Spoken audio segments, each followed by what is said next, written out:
Hello everyone, welcome to the Guru of Pharma. तो आज की इस वीडियो में हम लोग एक बहुत ही इंपॉर्टेंट टॉपिक स्टार्ट करने जा रहे हैं। द फार्माकोलॉजी हम लोग बात करने वाले हैं drugs acting on kidney. Means हमारा जो किडनी पे कौन कौन सी ड्रग्स काम करती हैं उनके बारे में हम लोग बात करेंगे। हम लोग बेसिकली बात करेंगे डायूरेटिक्स के बारे में। वीडियो स्टार्ट करने से पहले मैं बता दूं, हमारा जीपैड नाइपैड 125 के लिए फ्री क्रैश कोर्स चल रहा है जो कि ऑलरेडी चैनल पे अपलोडेड है। उसमें हमने कई सारे subjects like pharmaceutics, pharmacology, pharmacognosy सब स्टार्ट किया और काफ़ी इंपॉर्टेंट टॉपिक्स कवर हो चुके हैं। रिमेनिंग टॉपिक्स भी बहुत ही फास्ट तरीके से आपको कवर कराए जा रहे हैं, तो एक बार चैनल को जाके विजिट जरूर कर लेना, ठीक है। तो आज या फिर फटाफट से स्टार्ट करते हैं आज का टॉपिक। ज़्यादा टाइम वेस्ट नहीं करेंगे क्योंकि अब एग्जाम आपका बहुत पास है, तो सारी चीज़ें हम लोग इफिशिएंट वे में अच्छे तरीके से करें। तो देखो, सबसे पहले हम ड्रग एक्टिंग ऑन किडनी के बारे में देखो, ड्रग्स जो किडनी पे एक्ट करती हैं उससे पहले हमें समझना पड़ेगा कि किडनी क्या होता है, ठीक है। तो हम थोड़ा सा पहले बेसिक समझेंगे किडनी के बारे में, फिर हम देखेंगे कि मैकेनिज्म ऑफ यूरिन फॉर्मेशन कैसे होती है, यूरिन की फॉर्मेशन कैसे होती है बॉडी में। फिर उसके बाद हम देखेंगे नेफ्रॉन जो कि functional unit of the kidney है। उसके बाद हम लोग देखेंगे कि नेफ्रॉन के बारे में कौन-कौन सी साइट्स होते हैं, किस साइट पे क्या काम होता है। उसके बाद हम आ जाएँगे डायूरेटिक्स के बारे में और फिर हम डायूरेटिक्स में बात करेंगे कि क्या-क्या चीज़ें होती हैं डायूरेटिक्स में, कौन-कौन सी ड्रग्स हैं, उनका क्या मैकेनिज़्म ऑफ एक्शन है, किस साइट पे वो काम करती हैं, क्या एडवर्स इफ़ेक्ट है, सब कुछ बहुत ही सिंपल वे में कवर करेंगे। तो वीडियो को पूरा एंड तक देखना। बट अगर अभी आप तक आपने चैनल को सब्सक्राइब नहीं किया यार तो सब्सक्राइब करो, क्योंकि काफ़ी ज़्यादा मेहनत लगती है आप लोगों के लिए चीज़ें लेके आने में। वीडियो को लाइक करो, अपने दोस्तों के साथ शेयर करो। और मैं बता दूं, डेली रात को 8 बजे हमारा यहाँ पे सेशन होता है। उसके सारे शेड्यूल, वीकली शेड्यूल मैं वीडियो के फॉर्म में डालता हूँ और डेली अपडेट मैं व्हाट्सएप चैनल पे डालता हूँ, व्हाट्सएप ग्रुप पे डालता हूँ। तो जाके एक बार व्हाट्सएप ग्रुप ज्वाइन कर लेना। फिर आज यार फटाफट से वीडियो को स्टार्ट करते हैं। तो सबसे पहले हम लोग बात करते हैं रेनल फिजियोलॉजी के बारे में, ठीक है। The kidney is a vital organ responsible for, अब किडनी के फंक्शंस क्या क्या होते हैं, filtering blood, removing waste and maintaining the balance of water, salt and acids. मतलब क्या है कि ब्लड को फिल्टर करता है, फिर जितने भी वेस्ट है वो रिमूव करता है और साथ में क्या करता है, हमारा जो बैलेंस मेंटेन करता है किसके इसके बीच में, वाटर, सॉल्ट्स एंड एसिड्स के बीच में इनसाइड द बॉडी, ठीक है। It is essential for homeostasis, homeostasis maintain करने के लिए ये एसेंशियल होता है। Ensuring that bodies internal environment remains stable, और ये क्या इंश्योर करता है कि जो बॉडी का इंटरनल इन्वायरमेंट है वो स्टेबल रहे। Nephron is the functional unit of the kidney, nephron क्या functional unit of the kidney. अब डायूरेसिस, हमने बात की डायूरेटिक। तो डायूरेटिक क्या आते हैं, ऐसे कंडीशन जो डायूरेसिस कराते हैं। डायूरेटिक मतलब क्या होता है, is a condition where increase in urine outflow, जहाँ पे यूरिन के आउटफ्लो में इंक्रीज हो जाए उस कंडीशन को हम लोग बोलते हैं क्या, डायूरेसिक्स, ठीक है। अब देखो, जो किडनी से वॉल्यूम फिल्टर होता है वो अबाउट 180 लीटर पर डे होता है। अब 180 लीटर तो यूरिन करते नहीं है कोई, ठीक है। हम लोग यूरिन कितना करते हैं, maximum 1.5 litre to per day. तो इसमें क्या हो जाता है कि जो होता है उसमें से 99% जो होता है वो रीअब्जॉर्ब हो जाता है। तो इसीलिए 180 लीटर पर डे फिल्टर हुआ, बट उसमें से 99% जो है वो रीअब्जॉर्ब हुआ और यूरिन कितना है, 1.5 लीटर पर डे। अब ये जो 180 लीटर पर डे है, कभी कभी क्या होता है ये मिनट के फॉर्म में भी पूछ लिया जाता है ना। तो यहाँ पे क्या हो जाता है, 120 ml पर मिनट के फॉर्म में ये हमारा फ़िल्टर करती है, ठीक है।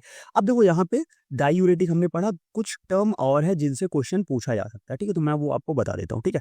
वो आप थोड़ा-सा एक बार नोट कर लेना क्योंकि क्वेश्चन उससे आता है। एक आता है अपने पास नाइट्री यूरेटिक, ठीक है। एक आपके पास आता है क्या, नाइट्री यूरेटिक, ठीक है।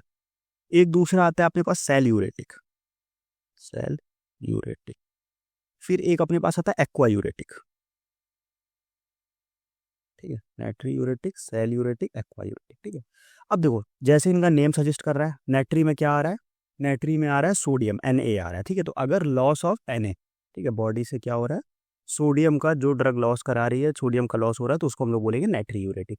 सेल यूरेटिक, अगर बॉडी से सॉल्ट का लॉस हो रहा है, सेल में क्या आ रहा है, सॉल्ट आ रहा है, सॉल्ट का लॉस हो रहा है तो वो सेल यूरेटिक होगी।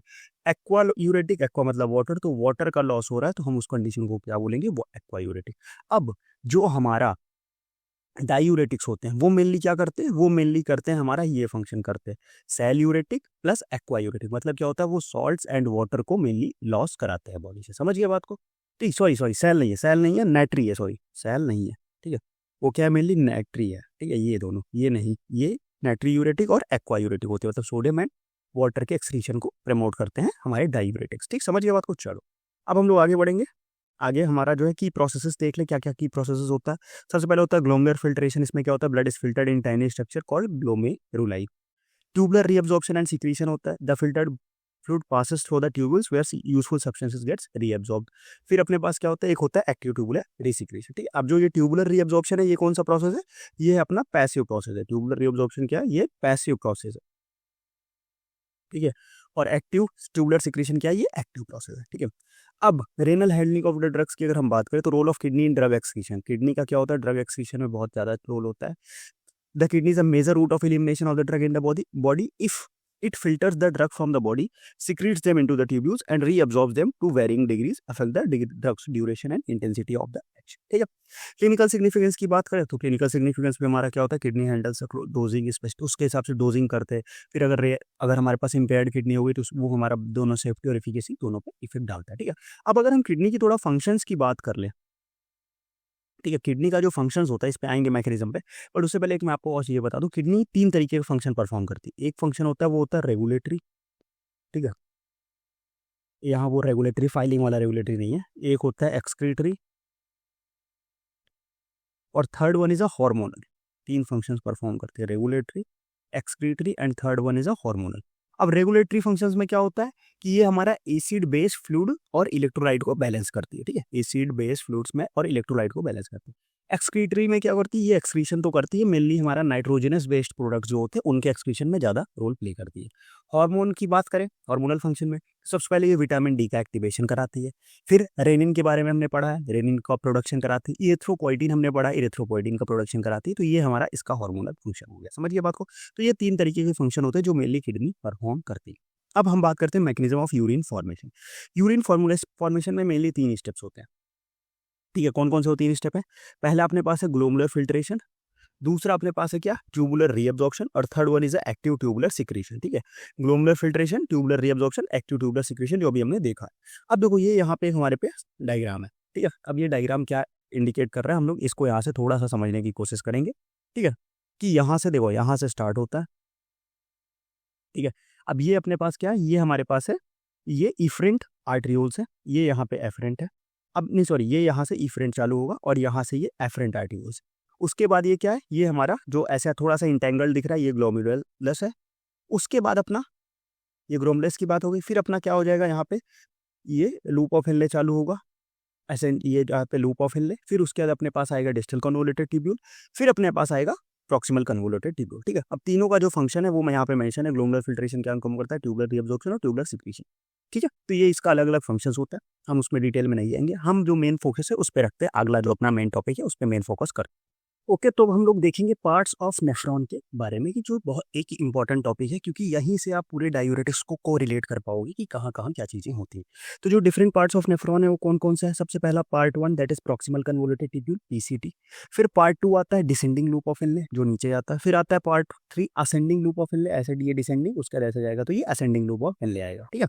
फिर पार्ट 4 आता है डीसीटी, डिस्टल कन्वोल्यूटेड ट्यूब्यूल, उसका लास्ट में पार्ट 5 आता है कलेक्टिंग डक्ट, ठीक है। तो ये 5 पार्ट है पूरे नेफ्रॉन के। इन्हीं 5 पार्ट्स पे सारे डायूरेटिक्स काम करते हैं, क्योंकि यही 5 पार्ट रिस्पॉन्सिबल होते हैं डिफरेंट डिफरेंट चीज़ों के रीअब्जॉर्प्शन के लिए, डिफरेंट डिफरेंट चीज़ों के एक्सक्रीशन के लिए। अब ये 5 पार्ट पहले करते क्या हैं, हम इसको थोड़ा सा समझेंगे कि क्या क्या इनका मेनली फंक्शन है। उसके बाद फिर उसी को हम को रिलेट करेंगे विद द हेल्प ऑफ कि क्या क्या डायूरेटिक्स कैसे कैसे काम करते हैं, ठीक है। चलो आ जाओ यार, फटाफट से करते हैं। तो सबसे पहला पार्ट जो है वो है प्रॉक्सिमल कन्वोल्यूटेड ट्यूब्यूल, जिसको हम लोग बोलते हैं पीसीटी। अब पीसीटी क्या क्या काम करता है, फिल्टर्ड सोडियम, जो सोडियम आयन रहता है वो एक्टिवली रीअब्जॉर्ब होता है। तो अगर आपसे पूछे सोडियम आयन कहाँ रीअब्जॉर्ब होता है, सोडियम आयन रीअब्जॉर्ब होता है प्रॉक्सिमल कन्वोल्यूटेड ट्यूब्यूल में, और 65 to 70%। और ये क्वेश्चन आते हैं, ये क्वेश्चन आते हैं एग्जाम में, कि ये पर्टिकुलर आपसे पूछ लेगा कि where the sodium ions absorb, sodium ions कहाँ एब्जॉर्ब होते हैं। फिर आपसे पूछ लेगा कि ये पोटेशियम कहाँ एब्जॉर्ब होता है, या कहाँ पे आइसोटोनिक रहता है फ्लूइड, कहाँ पे हाइपरटोनिक हो जाता है, कहाँ पे हाइपोटोनिक हो जाता है, ये आपको पता होना चाहिए। अब यहाँ पे आता है carbonic anhydrase. Carbonic anhydrase plays a major role in sodium hydrogen exchange and helps in reabsorption of phosphate. ये क्या करता है, बाइकार्बोनेट के रीअब्जॉर्प्शन को में हेल्प करता है। कार्बोनिक एनहाइड्रेस और किसमें, सोडियम पोटेशियम एक्सचेंज में एक मेजर रोल प्ले करता है, जिससे क्या होता है, बाइकार्बोनेट आयन का रीअब्जॉर्प्शन होता है। अब यहाँ पे वाटर क्या होता है, रीअब्जॉर्ब होता है। इसी ये जो ट्यूबुलर का फ्लूइड है प्रॉक्सिमल कन्वोल्यूटेड ट्यूब्यूल में, वो कैसा रहता है, आइसोटोनिक नेचर का रहता है। यहाँ पे वाटर भी रीअब्जॉर्ब हो जाता है, इसी वजह से क्या होता है, यहाँ पे आइसोटोनिसिटी मेंटेन रहती है। नेक्स्ट अपने पास आता है descending loop of Henle. Descending loop of Henle पे कौन से डायूरेटिक्स काम करते हैं, osmotic diuretics descending loop of Henle पे काम करते हैं। अब डिसेंडिंग लिम्ब इज इम्परमिएबल। अभी हमने ऊपर देखा था कि सोडियम वहाँ पे रीअब्जॉर्ब हो रहा था, बट यहाँ पे सोडियम के लिए क्या है, ये इम्परमिएबल है।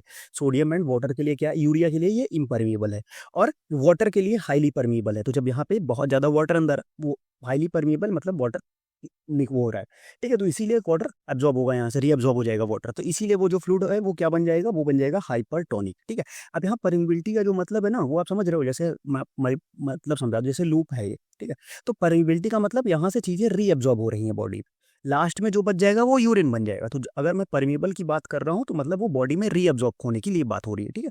तो परमिबिलिटी का मतलब है रीअब्जॉर्प्शन। तो ये जो पर्टिकुलर है लाइक डिसेंडिंग लूप ऑफ इनले, ये क्या होता है, ये यहाँ पे सोडियम के लिए इम्परमिएबल होता है और वाटर के लिए हाईली परमिएबल होता है, और इससे फिर क्या होता है, हाइपरटोनिसिटी मेंटेन होती है। नेक्स्ट हम बात करते हैं कि असेंडिंग लूप ऑफ इनले। अब डिसेंडिंग के बाद कौन सा आता है, ascending loop of Henle. Ascending loop of Henle में क्या होता है कि इम्परमिएबल टू वाटर, ये वाटर के लिए इम्परमिएबल होता है but highly permeable to sodium and chloride ion.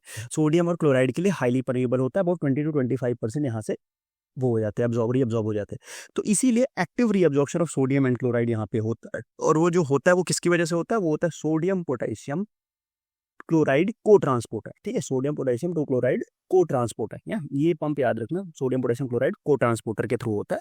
और साथ में यहाँ पे कैल्शियम एंड मैग्नीशियम, ये भी क्वेश्चन पूछा जा चुका है कि कैल्शियम एंड मैग्नीशियम का रीअब्जॉर्प्शन किस साइड पे होता है। तो कैल्शियम और मैग्नीशियम का रीअब्जॉर्प्शन जो होता है वो होता है अपने पास असेंडिंग लूप ऑफ एल में।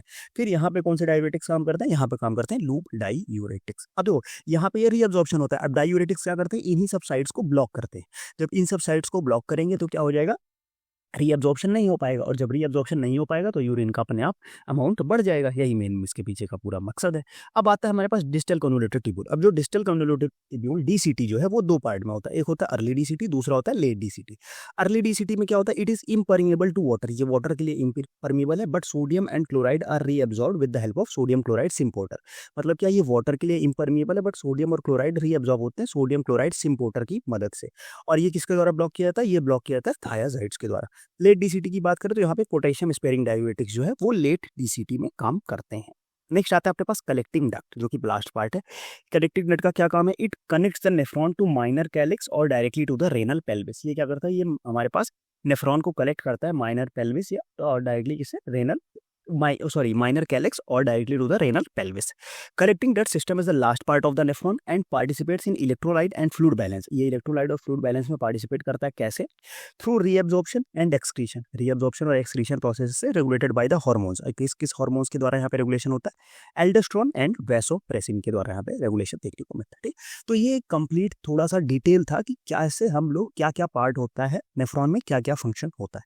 अब हम लोग आगे बढ़ेंगे, किडनी के बारे में हमने सारी चीजें देख ली, अब हम आगे बढ़ेंगे डाईयूरेटिक्स के बारे में कि डाईयूरेटिक्स क्या होते हैं। सिंपल सा मतलब समझेंगे, diuretics are the drug that increases the urine production. बताया मैंने कि अभी हमने देखा कि रीअब्जॉर्प्शन हो रहा था।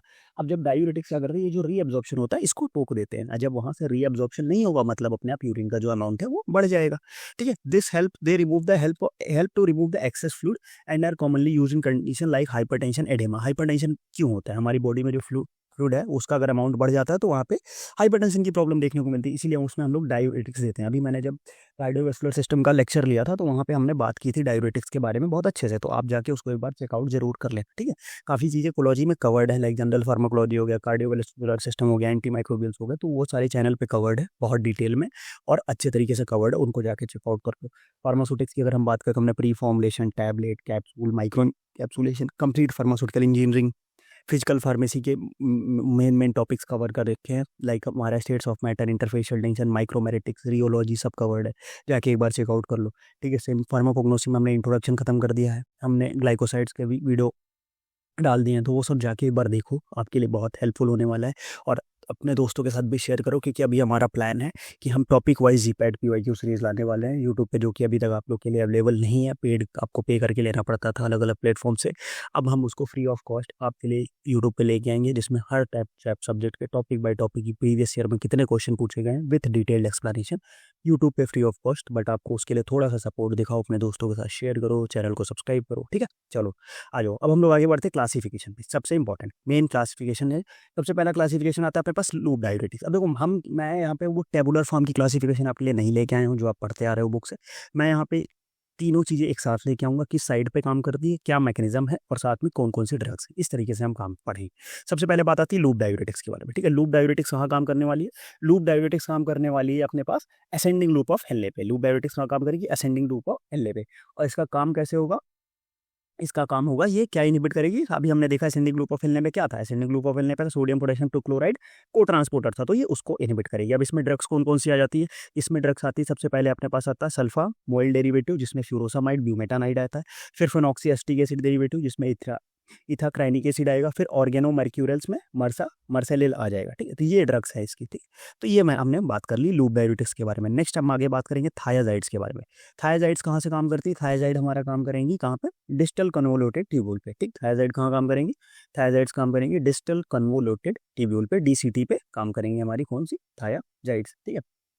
और अर्ली डीसीटी में भी अगर थोड़ा सा बात करें तो अर्ली डीसीटी पे काम करते हैं। अब हमने डीसीटी में देखा था क्या था, सोडियम क्लोराइड सिम्पोर्ट था, तो ये सोडियम क्लोराइड जो सिम्पोर्ट है उसको इनहिबिट करेंगे। ड्रग्स कौन कौन सी आ जाती है इसमें, ड्रग्स आती है दो तरीके की आती है, एक आता है अपने पास बेंजोथायाजाइड्स जिसमें हाइड्रोक्लोरथायाजाइड आ गया, बेंजथायाजाइड आ गया, हाइड्रोफ्लूमेथाजाइड हो गया, बेंड्रोफ्लूमेथाजाइड हो गया।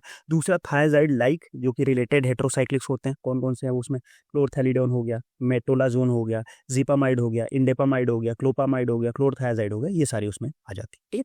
नेक्स्ट आगे हम बात करते हैं पोटेशियम स्पेयरिंग डायूरेटिक्स। अब पोटेशियम स्पेयरिंग डायूरेटिक किसमें काम करते हैं, ये काम करते हैं हमारे लेट डीसीटी में, late distal convoluted tubule and collecting ducts पे काम करते हैं। इनका मैकेनिज्म क्या है, अभी हमने देखा कि वहाँ पे क्या होता है, सोडियम के रीअब्जॉर्प्शन को इनहिबिट करते हैं और साथ में पोटेशियम के सिक्रीशन को, ठीक है। सोडियम के रीअब्जॉर्प्शन और पोटेशियम के सिक्रीशन दोनों को ये इनहिबिट करते हैं। इसमें ड्रग्स कौन कौन सी हैं, एक तो एल्डोस्टेरोन एंटागोनिस्ट, बहुत इंपॉर्टेंट है, इससे बहुत बार क्वेश्चन पूछा जा चुका है। एल्डोस्टेरोन एंटागोनिस्ट में स्पिनोलैक्टोन इप्लेरोनोन हो गया। डायरेक्टली एक्टिंग में बात करें तो सोडियम चैनल ब्लॉकर में एमिलोराइड या ट्रायामेट्रिन, दो ड्रग इसमें आ जाती है, ठीक है। चलो अब नेक्स्ट हमारे पास जो है ऑस्मोटिक डायूरेटिक्स। अब ऑस्मोटिक डायूरेटिक्स क्या है, ये हमारा डिसेंडिंग लूप ऑफ हेनले पे काम करता है। Osmotic diuretics descending loop of Henle पे काम करता है और उसका इसका काम क्या है कि ये सोडियम एंड वाटर का जो रीअब्जॉर्प्शन है उसको इनहिबिट करता है, inhibit the sodium and water reabsorption. इसमें ड्रग कौन कौन सी आती है, मैनिटोल आती है, आइसोसॉर्बाइड आ जाती है और साथ में ग्लिसरॉल आ जाती है, तीन यहाँ पे ड्रग्स है। नेक्स्ट बात करते हैं कार्बोनिक एनहाइड्रेज इनहिबिटर। हमने पहले ही देखा था, पहली साइड जो की थी हमारी प्रॉक्सिमल बीसीटी, वहाँ पे क्या था, कार्बोनिक एनहाइड्रेज एंजाइम था, उसको इनहिबिट करने वाली ड्रग्स को हम लोग बोलते हैं क्या, कार्बोनिक एनहाइड्रेज इनहिबिटर, एक वही क्लास है और ये पीसीटी में काम करती है, inhibition of the bicarbonate reabsorption. क्यों, क्योंकि हमने देखा था कि जो कार्बोनिक एनहाइड्रेज था वो सोडियम हाइड्रोजन एक्सचेंज में एक इंपॉर्टेंट रोल प्ले कर रहा था, जिसकी वजह से जो बाइकार्बोनेट आयन थे उनका रीअब्जॉर्प्शन हो रहा था। जब हम कार्बोनिक एनहाइड्रेज को ही इनहिबिट कर देंगे तो वो उसका रीअब्जॉर्प्शन अपने आप प्रिवेंट हो जाएगा। और इसमें जो ड्रग आती है वो कौन सी थी, वो थी एसिटाजोलामाइड, एक सिंगल ड्रग है बट बहुत बार इससे क्वेश्चन पूछा है, काफी इंपॉर्टेंट ड्रग, ठीक है। चलो अब हम थोड़ा एक एक क्लास को हल्का सा इनके बारे में इंपॉर्टेंट पॉइंटर्स डिस्कस करने वाले हैं। लूप डायूरेटिक्स, सबसे पहले high ceiling loop diuretics block करता है sodium potassium chloride two chloride को ट्रांसफर करता है in the Henle's loop, reducing the reabsorption of sodium and water के रीअब्जॉर्प्शन को इनहिबिट वो करता है, ठीक है। एडवर्स इफेक्ट कुछ इसमें देखने को मिलते हैं। अब देखो यहाँ पे तीन हाइपो की चीजें हैं, हाइपोकैल्सीमिया, हाइपोकैलीमिया, हाइपोमैग्नीसीमिया, तीन हाइपर की चीजें, हाइपरग्लाइसीमिया, हाइपरयूरेसीमिया, हाइपरलिपिडीमिया। तो बट इन दोनों में कंफ्यूज नहीं होना है, दोनों चीजें अलग हैं, hypocalcaemia, hypokalaemia, hypomagnesaemia, hyperglycaemia, hyperuricaemia and hyperlipidaemia, दोनों अलग अलग चीजें। और एक सबसे इंपॉर्टेंट एडवर्स इफेक्ट ओटोटॉक्सिसिटी, इससे पता नहीं कितनी बार प्रीवियस ईयर में क्वेश्चन पूछा जा चुका है, ओटोटॉक्सिसिटी, ठीक है। अब मैं यहाँ पे आपको दो ड्रग्स के नाम बता रहा हूँ जिससे अभी रिसेंटली 2023 में क्वेश्चन आया हुआ था। क्या था, एक ड्रग है अपने पास ब्यूमेटानाइड, ठीक है, ओ सॉरी, क्या है ड्रग अपने पास है ब्यूमेटानाइड, ठीक है। और दूसरी जो एक ड्रग है अपने पास है वो कौन सी है, पिरेटानाइड, ठीक है। ब्यूमेटानाइड और पिरेटानाइड, दो ड्रग्स है, ठीक है। अब मैं आपको बताऊं इन दोनों में चीजें क्या है। ये जो है ब्यूमेटानाइड जो है ये कितने, ये 40 टाइम्स, ये 40 टाइम्स पोटेंट है किससे, फ्यूरोसामाइड से, और लेस ओटोटॉक्सिसिटी है। और यहाँ पे जो पेरेंटामाइड है ये कितने, ये 5 टाइम्स पोटेंट है देन हमारे पास फ्यूरोसामाइड से। ये क्वेश्चन पूछा गया था, ब्यूमेटामाइड से रिलेटेड क्वेश्चन पूछा गया था, तो मे भी हो सकता है पेरेंटामाइड से भी क्वेश्चन आ जाए, इसलिए मैंने आपको बता दिया। अब यहाँ पे कुछ इसके इंपॉर्टेंट ड्रग इंटरेक्शंस देखने को मिलते हैं हमें, ठीक। ड्रग इंटरेक्शन क्या होता है कि कौन कौन से अगर हम कॉम्बिनेशन में देंगे तो क्या क्या चीज़ें देखने को मिल सकती हैं हमें। तो सबसे पहले अगर हम फ्यूरोसामाइड को एमिनोग्लाइकोसाइड्स के साथ दे देंगे तो क्या देखने को मिलेगा, ओटोटॉक्सिसिटी देखने को मिलेगी।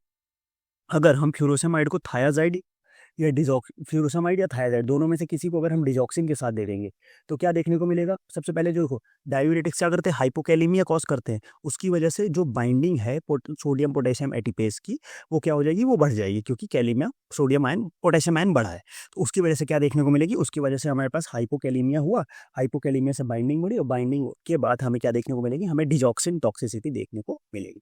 अगर फ्यूरोसामाइड या थायाजाइड लिथियम के साथ दे देंगे तो क्या हो जाएगा, ये क्या करेगा, ये सोडियम का रीअब्जॉर्प्शन बढ़ाएगा और उसके बाद सोडियम और लिथियम का भी रीअब्जॉर्प्शन बढ़ाएगा पीसीटी में, और जिसकी वजह से क्या देखने को मिलेगा, हमें लिथियम की टॉक्सिसिटी देखने को मिलेगी। अगर हम फ्यूरोसामाइड्स के साथ नसाइड्स के साथ दे देंगे तो जो ये डिमिनिश इफेक्ट, और इफेक्ट किसका डिमिनिश करेगा, ये फ्यूरोसामाइड का इफेक्ट डिमिनिश कर देगा, मतलब फ्यूरोसामाइड का इफेक्ट कम हो जाएगा अगर हम फ्यूरोसामाइड और एस इनहिबिटर दे देंगे। अब देखो ये दोनों कॉन्ट्राइंडिक्टरी है। अगर फ्यूरोसामाइड और एस इनहिबिटर देते हैं एक साथ में, फ्यूरोसामाइड क्या कराती है, फ्यूरोसामाइड कराती है हाइपोकैलीमिया, एक मिनट, ठीक है, फ्यूरोसामाइड कराती है क्या, हाइपोकैलेमिया, ठीक है, और हमारी जो एस इनहिबिटर्स हैं वो क्या कहती है, हाइपरकैलेमिया, ठीक है, फ्यूरोसामाइड हाइपोकैलेमिया, एस इनहिबिटर क्या कहलाती है, हाइपरकैलेमिया। तो इसी वजह से क्या हो जाता है, जो इफेक्ट देखने को मिलता है वो क्या देखने को मिलता है, वो एक हमें बैलेंस इफेक्ट देखने को मिलता है, ठीक है, हमें एक बैलेंस इफेक्ट देखने को मिलता है दोनों। अगर हम हाइड्रोक्लोरोथायजाइड और लिथियम कार्बोनेट दे देंगे तो हमें क्या देखने को मिलेगा, हमें लिथियम की टॉक्सिसिटी देखने को मिलेगी। तो इंपॉर्टेंट ड्रग इंटरेक्शन है जिससे क्वेश्चन पूछा जाता है, तो आपको एक बार अच्छे से आप लोग ध्यान रख लेना है, ठीक। चलो नेक्स्ट अगर हम बात करें थायाजाइड डायूरेटिक्स के बारे में, थायाजाइड सोडियम क्लोराइड इंपोर्टर को इनहिबिट करता है डीसीटी में, जिससे क्या होता है, मॉडरेट डायूरेसिस। क्लोरथैलिडोन जो है वो लॉन्गेस्ट एक्टिंग थायाजाइड है, और बेंड्रोफ्लूमेथाजाइड जो है वो ऑलमोस्ट 100% उसकी बायोलेबिलिटी होती है। थायाजाइड्स क्या होते हैं, ये हमारे पास इसेंशियल हाइपरटेंशन के ट्रीटमेंट के लिए ड्रग ऑफ चॉइस होते हैं। और यहाँ पे एक बार हमारे पास जीपैट 2016 में क्वेश्चन था, जहाँ पे ये था कि जो थायाजाइड्स होते हैं वो हमारा वॉल्यूम डिपेंडेंट अगर हाइपरटेंशन हो रहा है, क्योंकि वॉल्यूम डिपेंडेंट मतलब वहाँ पे डायूरेटिक्स का ही काम आएगा, तो वॉल्यूम डिपेंडेंट अगर हाइपरटेंशन हो रहा है तो वहाँ पे भी हमारा थायाजाइड ही मेनली यूज किए जाते हैं, ठीक है। तो ये कुछ इंपॉर्टेंट पॉइंट्स है किसके बारे में, थायाजाइड्स डायूरेटिक के बारे में। और अब यहाँ पे इसके कुछ एडवर्स इफेक्ट है, इसके क्या एडवर्स इफेक्ट है वो भी एक बार देख लो। अभी हमने जैसे फ्यूरोसामाइड में देखा था कुछ हाइपो कुछ हाइपर वाली चीजें थी, यहाँ पे क्या देखने को मिलता है थायाजाइड्स में, कि थायाजाइड्स हमारा क्या करता है कि हाइपो हाइपो हाइपो हाइपो में दो चीजें करते हैं ये लोग, हाइपो में ये हाइपो के एंड मैंगनीज, ठीक है, थायाजाइड्स क्या करते हैं, hypo kalaemia and hypo magnesia cause करते हैं। बट यहाँ पे हाइपर जो है वो दो चीजें हैं, हाइपर में क्या है, हाइपर में सबसे पहले हाइपर कैल्सीमिया ना, हाइपर कैल्सीमिया और हाइपर ग्लाइसीमिया, ग्लाइसीमिया, ठीक है, ग्लाइसीमिया,